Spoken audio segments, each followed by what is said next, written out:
We got shoot around now. Oh, man. Kicking it with LG. I'm reliable. Yeah, Cam and I right now, we're in the Harvard Business Program. What is this, day in the life, LG? LG Kicks days.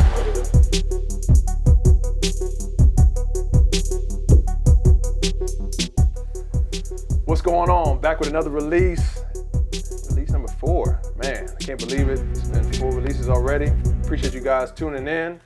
Got another guest. Got my man, guys? Abdel Nader. What's up, bro? How you doing today? Appreciate you having me, Al. Yeah, I'm glad to have you on. Glad you be a part of this. So let's get right into it, bro. Let's do it. So let's talk about your number, your jersey number. Like tell the fans a little bit about what's the meaning behind it, and is there a story?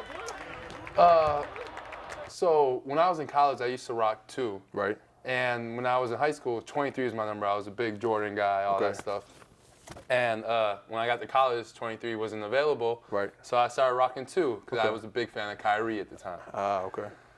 Then I get to Boston. Yeah. I get drafted. I get to Boston. They give me number 55. And I'm They gave that to you, or you just say? Every number there is like retired. Yeah, everything's retired. Yeah. So I'm like, there's got to be something else. So they waived this guy halfway through the season, and 28 becomes available. Right. All right, let me rock that one. Yeah. So I was just like constantly fluctuating, and none of them really were the numbers I wanted. Right. Yeah. You know how it is when you're a hooper, want your number. You want your number, yeah. So I get traded to OKC, and I really wanted 1 for some reason. Yeah. And it wasn't available. It was retired there. Right. So it was just tough. And then I thought 0, but obviously Russ. Russ, he got that. He got that on lock. And so I was talking to my brother one day, and he was like, why don't you just do 11? 1 plus 1, you get 2 1s. There it is. Yeah, you get it's really it. that simple. Yeah. And I did it, and I don't know, it just worked for me so far. I like it now. Nah, that's nice. It's stuck. Yeah. It's kind of random, but it's a good number. I used to be 11 back in high school, and then college just switched up, and then I've stuck with 2 and 9. That's been my 2 numbers in the NBA. So yeah, it's got a nice vibe to it. So it's got a nice vibe. Yeah. It's got a nice vibe. So let's talk about being born in Egypt and then moving to Illinois, growing up there, and then being, one of, I don't know if there's any other players that have ever played in the NBA. I think there's one other guy that got drafted. One of the guys that got drafted? Okay. Talk about that's historic, man. You got a whole country behind you. Talk about that. It's crazy because when I first got in the league, I didn't even realize the magnitude of how many people supported me in Egypt. I just, because I lived in the States for so long, and I didn't even know that fact until the second year of the league, where Abdel Nader, it's a hard name to pronounce, but anyways, he comes up to me, he goes hey man, I was the first you player. met him? You met him? Yeah, it was right before, when I was in OKC, right before a game, my second season. Oh, wow. And he introduced me, and then he was talking about all the people back home and all this stuff. And then all of a sudden, on social media, he takes this picture with me. Yeah. And posts it on his social media page. Yeah. And next thing you know, I'm just getting all these followers, all these people from Egypt, trying to contact me, and they're super excited and asking me when I'm going to come there. And I was actually supposed to go there last summer, do a bunch of camps and all that stuff, try to get back a little bit. But unfortunately, with COVID and stuff, it made it really hard. But yeah, man, the fan base there, and for me, it was never really about let me be the first Egyptian to play in the NBA. It was just I want to play in the NBA, and it kind of just came with it, and it's a responsibility that I kind of admire now. Yeah. And it's cool because I get to literally give back to a whole country of people that are really rooting for me. For sure. I've seen you do.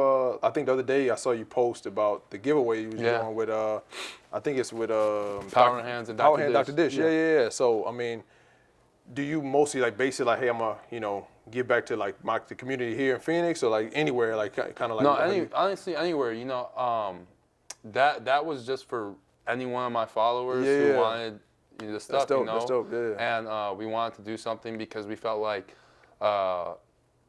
it's just a tough time for a lot of people right now. Even with the vaccine being out and all this stuff.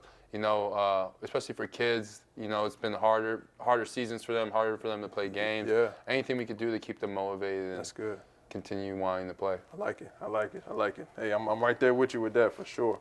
Now, do you ever get a chance to go back and see your family, or have you ever been back And, you know, in the future, do you think yourself will go?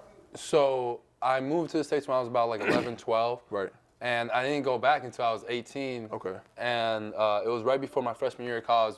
I just graduated high school. I went for like a month just to re-see family, like take a little mini vacation. Yeah. And then, which was great, you know, I realized like my family's a lot big, because you live with your nuclear family for so long. Yeah. And then you go back and you're like, shoot, I really have a huge family. Yeah, like, yeah, for sure. And they're all coming up to you like, asking you about your adventures that you've had in the States. They like have this image of what it is and all this stuff. Yeah. So it's really cool to see that aspect. And then later on, I went back after my rookie season in the NBA, and that's when I really experienced like, there was like people like if someone saw me in the street, they recognized me. People were like brushing up to me. It's like dope. we had to walk around with security half the time. Yeah, wow, that's pretty cool. Because it was, but like I said, like it's a blessing, you know, to have that, like a whole country behind per se. you. Yeah, that's dope, man. And it's all love, you know. It's never like anybody never having any malicious intent or anything like that. Everybody just wants to show support and tell me that they want me to succeed. Yeah, that's dope. That's really dope. Now, switching gears a little bit, I know you're an avid reader, and you know, before the game, like I'm always reading, and I always look over to my, like, you know, two lockers down from me. We're locker buddies. Yeah. So I always look down, and I'll look at Dooley. He's like in his book reading, or you might be doing like your breathing exercises before the game. Like get the fans a little bit of like what you do, or like you know, what's something that you like to read before the games to kind of like calm your mind down, to relax you going into games. So the reason why I started, you know, I was never a big reader or anything like that. I had a professor in college. He was an African American studies teacher, and he really got me into reading. Like that was the first class I ever took where I was like, man, I really enjoy learning. Like, yeah. And it wasn't just about African American studies. Like he would branch off into all these different like realms of history and all this stuff, and it really started enticing me. And so one day I started going to a study period. I forget what you call it. It's like the study period. Yeah, like, you know what I'm saying? Yeah, I know what you mean. Yeah. And I would go to his lectures after hours. Exactly, after hours and stuff like that. And then I finally introduced myself like on a personal basis, and he started, even to this day, he recommends me books, you know? That's dope. And we just have such similar interests in stuff like that. So that's how I got into reading. So it wasn't until like my junior year of college. But ever since then, you know, I'll read anything. I like a lot of non-fictional stuff. Okay. I read anything from like historical references to just like athletic books, like stuff about basketball. Yeah. Like The Way of Baseball is one of my favorite books, written by Sean Green. He was 17-year All-Star in the MLB, played for the Blue Jays, and that's where I got big into my breathing techniques and meditation and stuff like that. Because that was one of the first books I read in college, and he would always talk about how he turned baseball into a meditation instead of just like a game that he played. Yeah. And how that transformed his career and transformed his life in general, just made him live a much easier, happier life. That's dope. And so that's what most of my books are about. They're either from transitioning from meditation on the cushion to off the cushion, just putting in everyday practice in life, or historical references, you know, learning more about our past, because I feel like that's what's going to teach you about the future. Yeah, it's great. And another book that I always recommend to so many kids, and I know there's probably tons of kids watching this right now, is Outliers. Outliers is a great book. Like, it talks about like 10,000 hours, being able to, you know, whatever you're working on, whether that's, you know, in our field, basketball, other sports, want to be successful in life, you have to put in time, you know, on the court or off the court or whatever you're doing to be successful later on down the road. So remember you told me you remember. Yeah. That's another one. I always recommend that to everybody.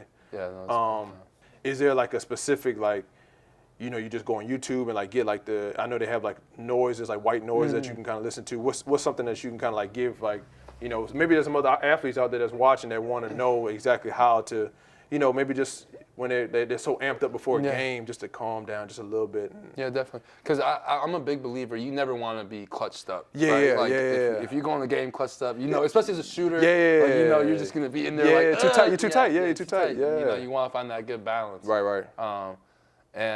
So a a lot of times I'll just practice like a very basic meditation where you're inhaling for 5 seconds and exhaling for 5 seconds and just focusing on the breath, focusing on the sounds around you. Yeah. You know, sometimes I might have the headphones in, but it's just to limit the distraction noises right. and more listen to the surroundings. Yeah.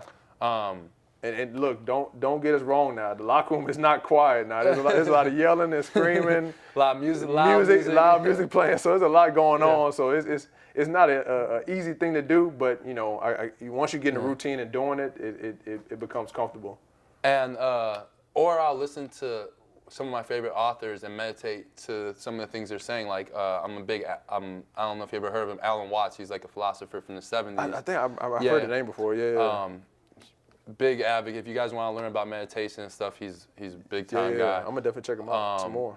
Eckhart Tolle, it's another one. Ryan Holiday is huge, and I'll just listen to some of the lectures that they have on YouTube or something like that, and just meditate along with listening to what they're saying and stuff like that. And I find a nice little even keel from that. That's good. Good. You know, we're wrapping it up a little bit, and you know, I want to talk to you about the sneakers. We always got to bring that back. We always got to bring it back to while we're in here. You always wear like the latest kicks. I'm always complimenting you because you always come in with something not new. Not like you, but yeah, I try. Yeah. So, talk about like what's one of your favorite shoes of all time that you kind of maybe it has a story behind it. Like you go back, you're like, man, I remember when I was a kid, I had this shoe, or maybe it's just something that, hey, look, when I grew up, I had this shoe. And I never let it go. The Air Jordan 1s, the black and gold OG ones. You know what I'm talking about? Yeah. I know. I'm trying to think of the name. It might be just. I don't know. I think they're OG black and gold. They're patent leather? Are they patent leather? Or they just? They're more of like that metallic-y feel. Okay. Yeah, I know you're talking about. Yeah. Yeah, and I actually bought a pair for a ridiculous amount of money when I first got into the NBA because I was like, I need those. Yeah. So I was a kid. I must have been like, first moving to the States, I must have been like 13 or 14. I'm watching a Sierra video. Okay. And she has them on. Okay, yeah. And I'm like, yo, those, I don't care. I don't know if those are girl shoes or what's the deal, but I need those at some point in my life. Yeah. So, and obviously, you know how it is. You're a kid. You're like, you go on Google, you type in, trying to figure it out. I'm like, damn, these are like $5,000. Yeah. So, I waited till I made some of my own money and finally got them. Finally got them, yeah. Now, and I've only worn them like 5 times. They're still so in you my still got them. I closet. say you still got them. So that's all that matters, as long as you still got them. Right. Now, is there like a pair basketball-wise growing up, or maybe right now, like maybe you're like, man, I cannot live without this pair because I know you wear a lot of Kobe's.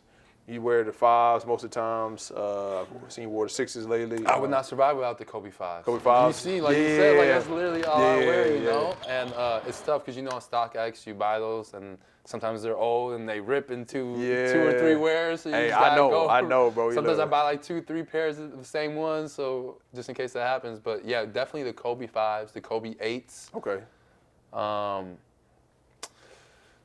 And yeah, those are like my go-to basketball shoes. Since I can remember, Because you can't go wrong. Because the 5s have been around for a while. Yeah, they've been around for a while. Yeah, they kind of died off a little bit, but now the hype's back and everybody's like rocking them now. So. Even when I was in college, it was like the Kobe 8s, the 10s, and the 11s. Yep. I've always been a huge Kobe guy. The below the ankle shoes. Yeah. He's really transitioned the game from like. Going from, I remember everything used to be like mid-cut. Bulky, right? Yeah, bulky, mid-cut. I will say I used to love the T-Max. T-Max, yeah, that was another good one. That was another good one. Yeah. T-Max, he had another low-cut shoe, but his was still bulky though. But yeah, it was a little wide. You're 6'5", so you can get away with it. I can't get away with it. I got to fly around the court. I got to get around. Yeah. No, I feel you. Yeah. Now you talk about T-Max, being one of your favorites, hooping shoes, and Kobe, but. Tell me about like a teammate that's like been great to you over the last couple of years that you've been in the NBA, or that you learned from the most. Like talk about like maybe the fans, or maybe you somebody you want to give a shout out to that you've seen and been a part of. I mean, it's really easy decision for me. Chris Paul, man, shout out to CP3. He's from day one. Ever since I played with him in OKC starting last season, like. he's just been a leader for guy 1 through 14 in that locker room, and hands-on, will come up to you, vocalize his opinions to you on a daily basis, as you know. Yeah. You know, always talk. Hey, look. Sometimes it's like, all right, see, I got enough. But you know, he always is super genuine. He wants every player on that team to be their best. For sure. And for me personally, like, he's worked with me and helped me grow as a player so much and mature mentally as a player. Yeah. Because, you know, it's really easy as a young player to come in this league. And, you know, I started playing with him my 3rd year, so I was still relatively young. Yeah. And, you know, the way he was able to calm me down in certain situations and make me think about things in certain, and even off the court, you know, just seeing the way the dude literally never stops. Yeah, no. You know, like sometimes I'll be like, man, I'm so tired, and then he's a machine. He's on the phone call doing the Yeah, MVPA, he's doing the State Farm stuff, his Jordan stuff, then playing in the game, and you're just like, man, he's this a machine. This He is really is a awesome. machine. You know, Yeah. he's kind of like you with it. Like I watch you sometimes, I'm like, how the hell does Ellis do all this stuff? You got a TV show, you got his kicks, he's doing this and that. Yeah. You know, so you know, it's more power to you guys, but you guys are inspiring in that way. Dope. We appreciate it, man, for sure. And then, you know, I'm always joking around in the locker room and always talking about nicknames, and you know, everybody always has a nickname for everybody. Now you got Dooley, but then you got Downhill Dooley. Like, you know what I mean? Like, where did these nicknames come from? Like, who's giving these nicknames? So Dooley started in my sophomore year in college. Fred Hoiberg actually gave me that. Oh, for real? Okay. I don't even know how he got it or where he got it from because nobody had ever called me that before. But he was giving an interview to the press, and I had just transferred in, and then he referred to me as Dooley, just randomly, and then ever since then, everybody's calling me Dooley. Yeah. Like, did you like at first when people started saying you like, hold up, now that's not my name, or you were like, it's all right. Well, yeah, and then so you say Downhill Dooley. Yeah. So my teammates at Iowa State, obviously because of my game, they started calling me because Fred said it, so they started calling me Dooley Truck. Like a Dooley truck. Oh, okay. I like You know what I'm that. saying? That might be the new nickname, Dooley Truck. we heading downhill. Yeah, I like that. So yeah, and Downhill obviously you know, came from this season. Yeah, everybody's Dooley, downhill. Yeah. Because my ability to get to the rim. So. Yeah. Okay. All right. So you know we wrapped up everything. You know now it's time for trivia. Try to make sure we let the guests make sure they get at least 2 out of 2, 3 out of 3. Only 2 questions. Keep it simple for you, bro. Let's do it. Keep it simple, all right? So, first question. You're the second Egyptian-born NBA player. Now, who was the first? I mean, we talked about it earlier, but, I mean, you know who it is. Go ahead. I know Ali Abdel Nader. There you go, yeah. So I know I butchered it the first time. Yeah, but you know it, though. You know it, though. That's your guy. And then the second one, all right, so this one might be a little harder because this is just a Suns question. I'm gonna give you a hint. That's a Suns question, okay? Who's the only multi-NBA MVP born on the continent of Africa? Who's the only player? I don't know. And he played for the Suns? He played for the Suns. Multi MVP. Isn't there only one multi? I mean, you tell me. You tell me.